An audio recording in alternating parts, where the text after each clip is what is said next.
अगर मैं आपसे कहूँ कि आपके भीतर एक ऐसी शक्ति निरंतर सक्रिय है जो आपको सामान्य इंसान से असाधारण बना सकती है, और वही शक्ति आपको आदतों, लतों और भ्रमों में गिराकर भीतर से कमज़ोर भी कर सकती है, तो क्या आपको हमारे चैनल पर, जहां हम मन, चेतना और जीवन की गहराई को व्यावहारिक रूप में समझते हैं, आज का विषय है ऊर्जा का सिद्धांत और मन रूपी बंदर। मन को बंदर इसलिए कहा गया है क्योंकि वो स्थिर नहीं रहता, वह एक विचार से दूसरी इच्छा पर भागता है, और इसी भाग दौड़ में हमारी ऊर्जा की दिशा तय होती है। शरीर केवल हड्डियों और मांस का ढांचा नहीं, बल्कि एक जीवित ऊर्जा तंत्र है। हर विचार, हर भावना, हर कल्पना इस ऊर्जा को प्रभावित करती है।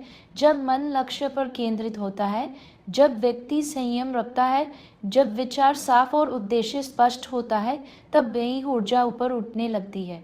ऊपर उठी हुई ऊर्जा व्यक्ति के मस्तिष्क को स्पष्ट होता है, तब यही ऊर्जा ऊपर उठी व्यक्ति के मस्तिष्क को स्पष्ट होता है, तब यही ऊर्जा ऊपर उठने लगती है।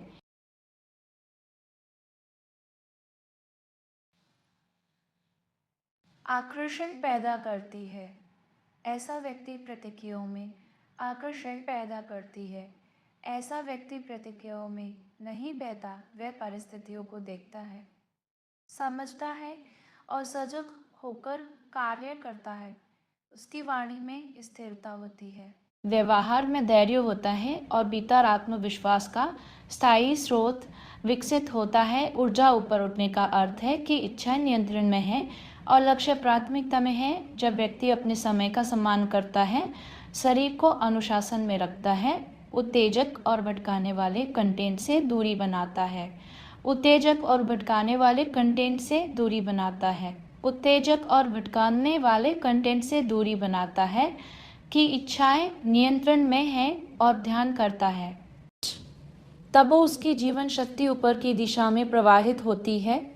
ये प्रवाह उसे रचनात्मक बनाता है, वही ऊर्जा जो पहले अस्थिरता में खर्च होती थी, अब विचारों की स्पष्टता, सीखने की क्षमता और कार्य में निरंतरता के रूप में प्रकट होती है।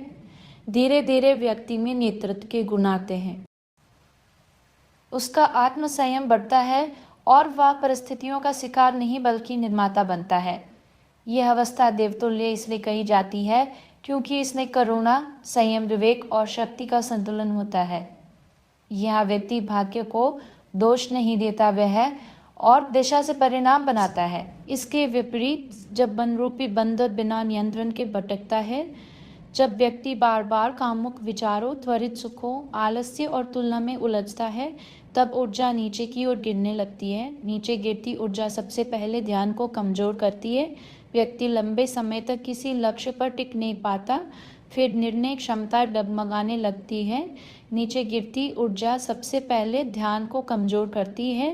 व्यक्ति लंबे समय तक किसी लक्ष्य पर टिक नहीं पाता, फिर निर्णय क्षमता डगमगाने लगती है। छोटे प्रलोभन बड़े अवसरों पर भारी पड़ने लगते हैं। अनियंत्रित कामुकता स्वयं में शत्रु नहीं, परंतु लगातार उत्तेजना और कल्पनाओं में डूबा मन धीरे धीरे आत्मबल को क्षीण करता है।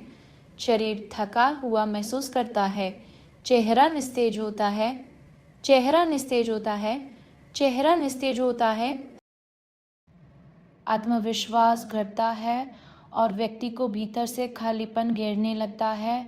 यही वह अवस्था है जहाँ ऊर्जा नीचे की दिशा में बह रही होती है।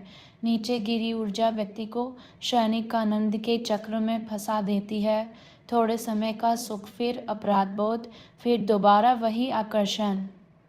इस चक्र से बाहर निकलने के लिए दमन नहीं बल्कि रूपांतरण आवश्यक है। जब भी मन भटके, चक्र से बाहर निकलने के लिए दमन नहीं बल्कि रूपांतरण आवश्यक है। जब भी मन भटके, चक्र से बाहर निकलने के लिए दमन नहीं बल्कि उसे उद्देश्य की याद दिलानी होगी। खाली समय को कौशल सीखने, पढ़ने, लिखने या सृजन में लगाना होगा। शरीर को नियमित परिश्रम में लगाना होगा ताकि अतिरिक्त ऊर्जा सकारात्मक दिशा पाए। संगति बदलनी होगी क्योंकि वातावरण विचारों को आकार देता है। डिजिटल संयम अपनाना होगा ताकि अतिरिक्त ऊर्जा सकारात्मक दिशा।